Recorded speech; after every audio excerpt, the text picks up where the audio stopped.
और हम उसको अपने हिसाब से सेट करेंगे। तो जो हमारा एक्सेल की सेटिंग है वो सेटिंग इसी पे डिपेंड है कि हम उसको अपने हिसाब से सेट करें। ठीक है, तो आज की ट्रेनिंग है उसी पे डिपेंड है और यही ट्रेनिंग मैं आपको दूंगा आज, क्योंकि माइक्रोसॉफ्ट ने सेटिंग कुछ ऐसे सेटिंग की है उसको अपनी उसने हम इंडिया में उसको हम चेंज करते हैं तो वो हमारे अकॉर्डिंग वर्क करेगा और अच्छी तरीके से काम करेगा।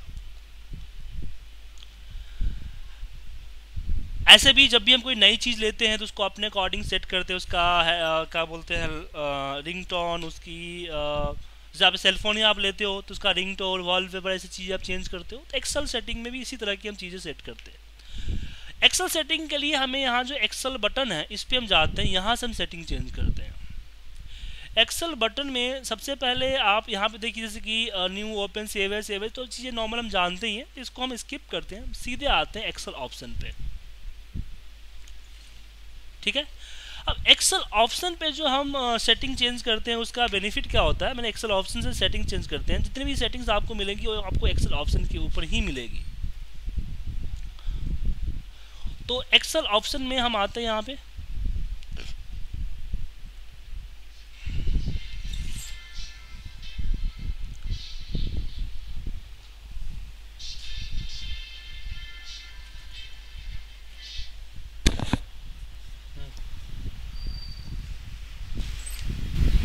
ठीक ठीक है, ठीक है।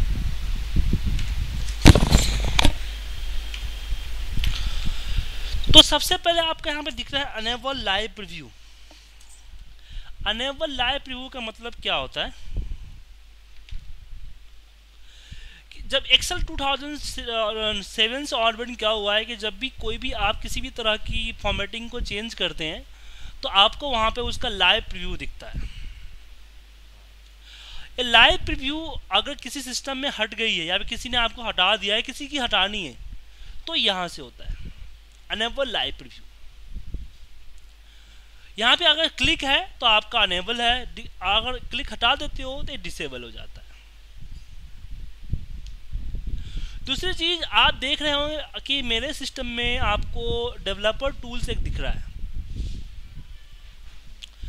आप बात करो तो आपके सिस्टम में डेवलपर टूल्स नहीं दिखेगा, क्योंकि डिफॉल्ट क्या होता है कि डेवलपर जो रिबन है वो आपका अनचेक होता है। अगर आपको डेवलपर टैब लाना है तो आपको इस पर क्लिक करोगे तभी आएगा। तो ये तो 2007 की बात हो गई, लेकिन 2013 में ये अलग है। 2013 की मैं बात करूं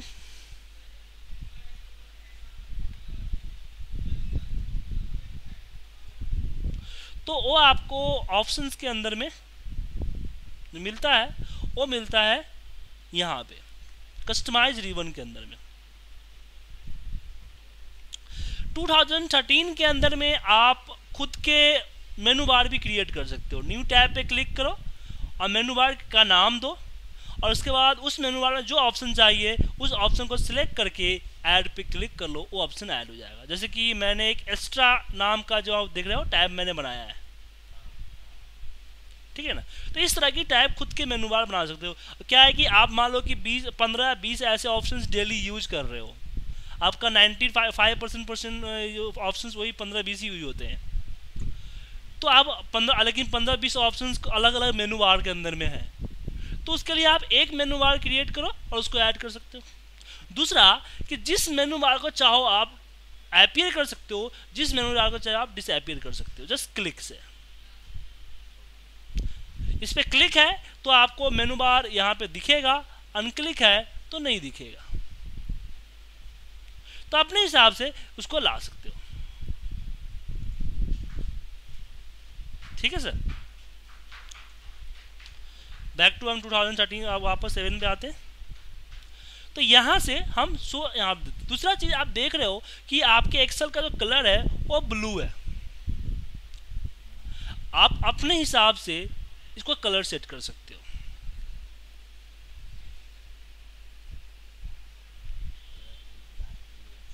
हाँ हाँ, ब्लैक, ब्लू एंड सिल्वर अपने हिसाब से सेट कर सकते हो।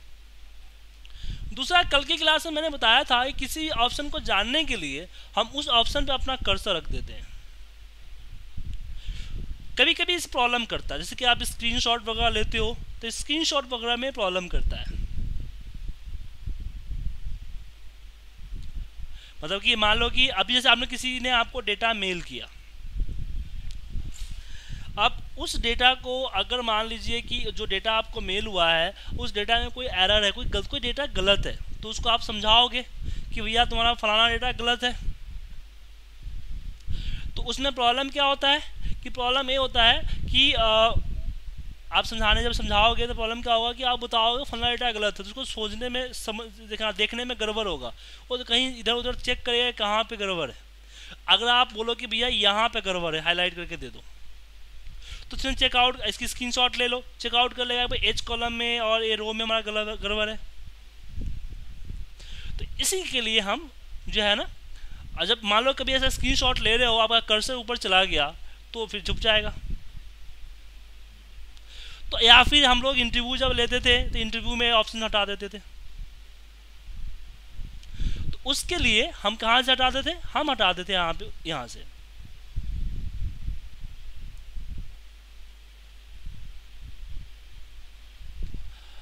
कहाँ गया, एक्सेल ऑप्शन में ये डोंट शो स्क्रीन टिप्स, सबसे लास्ट वाला, ठीक है। उसके बाद मैं जैसे कि मैंने यहाँ पे जैन टाइप किया, जैन टाइप करके नीचे ड्रैग किया तो जैन 5 मार्च इस तरीके से आ जाता है। संडे टाइप करते हो, ड्रैग करते हो, संडे मंडे ट्यूसडे आ जाता है। तो क्या ऐसे में किसी का नाम टाइप करूं तो नाम आ जाएगा?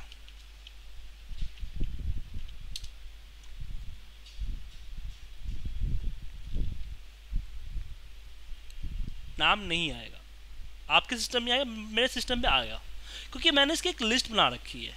तो आप इस तरह के लिस्ट को एडिट कर सकते हो, एडिट कस्टम लिस्ट से। यहाँ पे न्यू लिस्ट टाइप देखो, मैंने यहाँ पे नेम का बना रखा है, सिटी का बना रखा है। अब इसका यूज तो एक तो हम ड्रैगिंग के लिए करते हैं कि सिस्टम में हम उसको ड्रैग कर लेंगे तो दिक्कत होता है। दूसरा इसका यूज करते हैं हम इसके लिए शॉर्टिंग के लिए। जैसे आपको डेटा शॉर्ट करना है अप्रैल टू मार्च, तो अल्फाबेट से शॉर्ट नहीं कर सकते हो आप, उसके लिए हम क्या करेंगे, यहाँ पे ये यूज करेंगे कस्टम शॉर्ट में। हम क्रिएट कर लेंगे, न्यू लिस्ट पे जाके हम क्रिएट कर लेंगे और शॉर्ट कर देंगे। हाँ, लेकिन इसमें एक चीज़ और होती है ना सर, कि अगर आपको लिस्ट बनानी है, अगर आपके पास चलो कि 10-15 लिस्ट से आपने टाइप कर लिया, लेकिन आपके पास लिस्ट काफ़ी ज़्यादा हुआ, 10,000 15,000 लिस्ट हुआ, तो प्रॉब्लम होगी। तो उस केस में हम इंपोर्ट भी कर सकते हैं, सिलेक्ट करके हम डेटा को इंपोर्ट भी कर सकते हैं, ठीक है ना। एक्सेल सेटिंग के अंदर जो भी आप चेंजिंग करते हो वो किसी एक पार्टिकुलर फाइल में नहीं होता है, ओवरऑल एप्लीकेशन में होता है। कि जो भी एप्लीकेशन में आप चेंजिंग करते हो ओवरऑल एप्लीकेशन में होता है।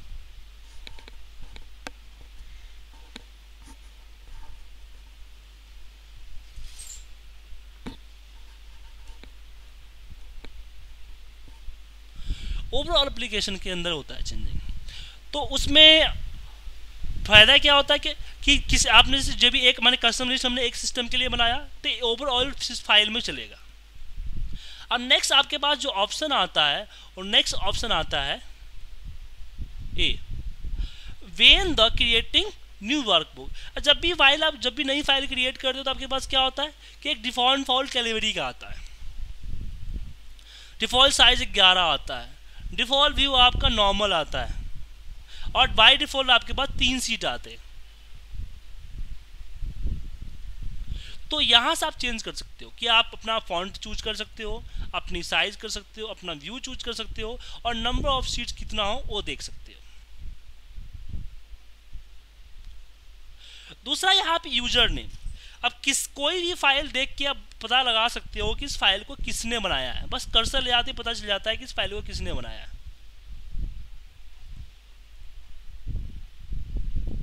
ठीक है ना। जो ये ऑथर नेम होता है वो डिफ़ॉल्ट आपका सिस्टम का होता है, जो आपके सिस्टम की जो यूज़र नेम होता है, लॉगिन आईडी होती है, वो डिफ़ॉल्ट होता है। अगर मैं चाहता हूँ कि नहीं, मेरे जो सिस्टम में जो हमारा डिफ़ॉल्ट सिस्टम है वो ना हो के जो मेरा है वो आए, तो एक्सेल ऑप्शन में यहाँ चेंज कर सकता हूँ मैं। ठीक है। अब बात आती है फॉर्मूले की। फॉर्मूला में एक तो R1C1 रेफरेंस स्टाइल होता है, जो ऊपर आपका देख रहे हैं यहाँ पे 1 2 3 4 5 इस तरह से दिख क्या है, हाँ, रो एंड कॉलम। एक तो ये होता है आपका। दूसरा कि हमारे इसको फॉर्मूले के अंदर में इसका यूज एक और होता है आपका, जब हम लोग VV यूज करेंगे, इसमें इसका बताऊंगा किस तरीके से हम इसको चेंज करते हैं। दूसरा, जब भी मान लीजिए कि मैं यहाँ पे 00 यहाँ टाइप करता हूँ, 0 एक्सेप्ट नहीं करता है, तो इसके लिए क्या करते हो आप लोग, सिंगल कोड लगाते हो, फिर 0 एक्सेप्ट हो जाता है। या फिर कोई फॉर्मूला लगाते हैं, तो इस तरह का कॉर्नर में आप देखिए, यहाँ पे इस तरह के कॉर्नर में आपको एक छोटा सा ही आया हुआ है, हाँ, ये जो आपको दिख रहा होगा छोटा सा।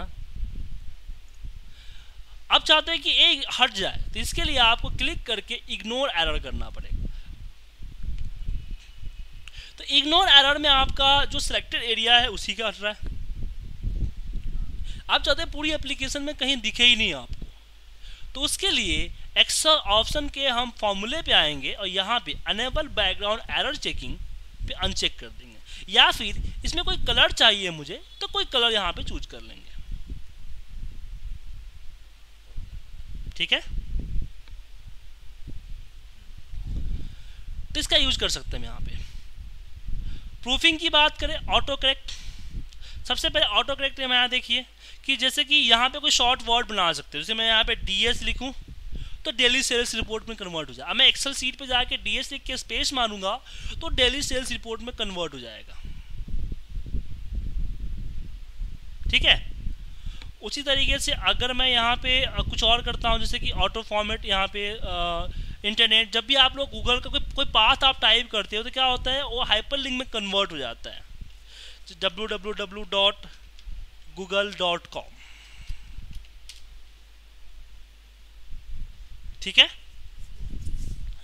अगर आप चाहते हो कि ऐसा ना हो, क्योंकि बड़ी मुश्किल होती है टाइप होने के बाद, आप चाहते हैं ऐसा ना हो, तो एक्सेल ऑप्शन में हम प्रूफिंग में आते हैं, ऑटो करेक्ट ऑप्शन, और यहाँ पे इसको अनचेक कर देते हैं। उसके बाद हम करेंगे, और यहाँ पे जैसे मैं कोई ईमेल आईडी टाइप करता हूँ, excelmis@aol.com,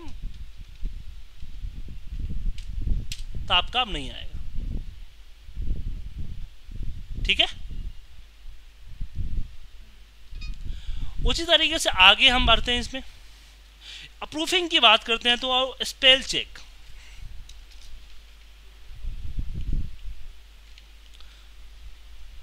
बुक, अब मैं इसकी स्पेलिंग मिस्टेक कर देता हूं।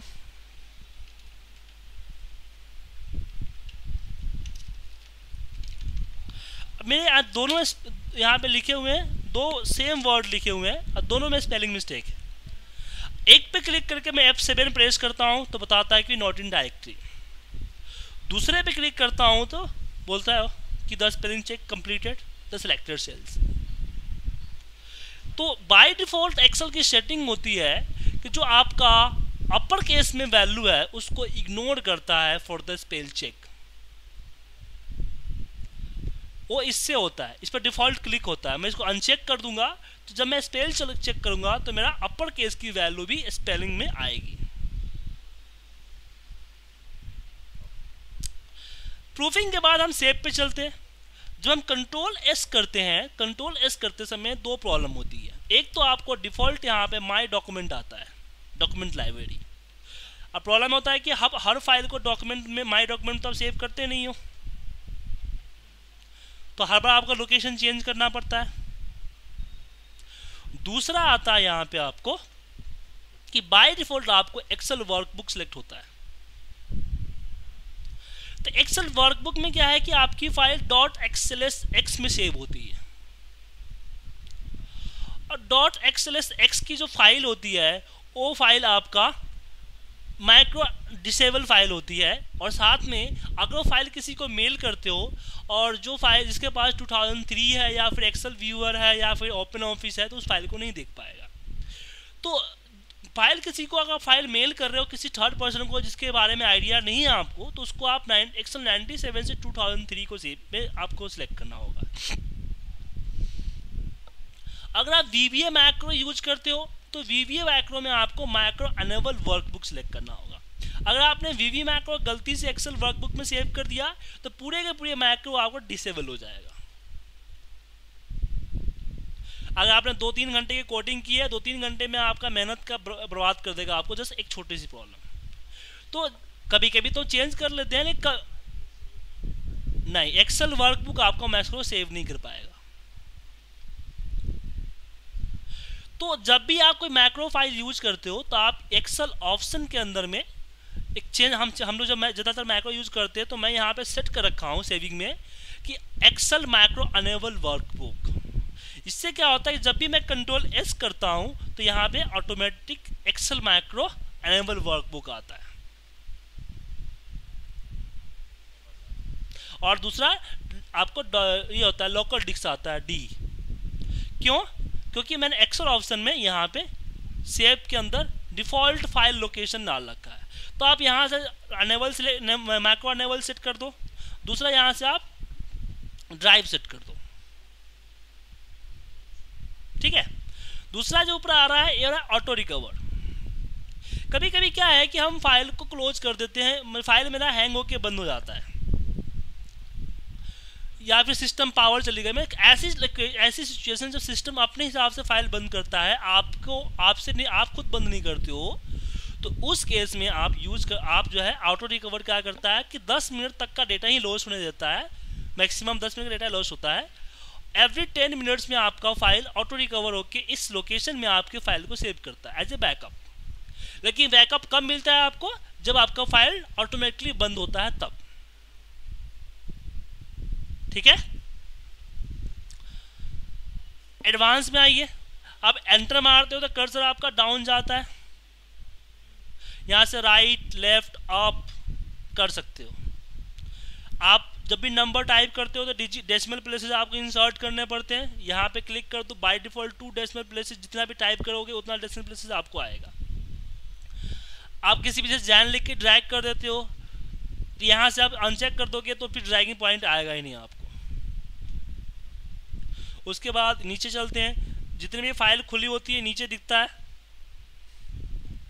मैं यहाँ पे show Windows in the task bar में करूँगा तो मैं शो ही नहीं होगा। फॉर्मूला बार हटाना है तो फॉर्मूला बार हट जाएगा। फंक्शन लिखते थे फंक्शन टिप्स आता है, स्क्रीन टिप्स वो हट जाएगा। उसके बाद स्क्रॉल बार ये स्क्रॉल बार आपका हट जाएगा, लेकिन किसी एक पार्टिकुलर फाइल में हटेगा। इससे ऊपर तक की सारी जो सेटिंग थी वो ओवर एप्लीकेशन की सेटिंग थी, लेकिन यहाँ पे जस्ट एक फाइल की सेटिंग है, ठीक है। हॉरिजॉन्टल स्क्रॉल बार, वर्टिकल स्क्रॉल बार, सीट का जो नाम दिख रहे हैं वो नाम हट जाएंगे। फिर यहाँ पे जो आपको अब नीचे आ रहा है सिर्फ सीट 6 के लिए जो एक्टिव सीट है, हाँ कि आप रो एंड कॉलम की हेडिंग हटा दो, ठीक है, फार्मूला हटा दो, कैलकुलेटर जो होता है, सो जो पेज ब्रेक्स दिखते हैं डॉट्स में वो हट जाएगा, सिर्फ जीरो वैल्यू होगी हट जाएगी। आप यहाँ जो ग्रिड लाइन दिख रहा है हटा सकते हैं, या फिर ग्रिड लाइन के कोई अपनी कलर कर सकते हो, ठीक है। तो एक्सेल ऑप्शन में सेटिंग हम करते हैं। एक्सेल ऑप्शन के बाद आता है कस्टमाइज।